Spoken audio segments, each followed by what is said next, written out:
atong nasabtan dinhi sa atong previous nga mga pagtuon sa atong lesson mga kaigsunan nga sa ilang revival and reformation as a country, rebuilding their city, rebuilding their identity mga kaigsunan. Giusa-usa nila pagbalik ang mga essential sa ilang spiritual nga kabutang atubangan sa Ginoo.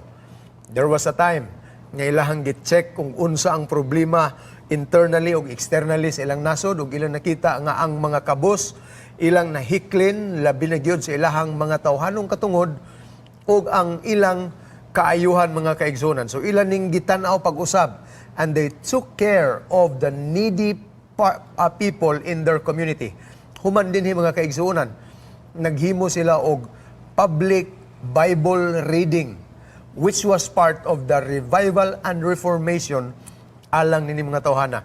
Gi-claim nila nga ang ilang Dios mapinasaylohon ug dili madinumtanon ug karon mga kaigsunan nagsaad sila nga magtinarong sila sa ilang pagpangalagad sa Dios. Atong susihon og unsa nga matang sa pakigsaad ug relasyon kining ilang gisudlan mga kaigsunan.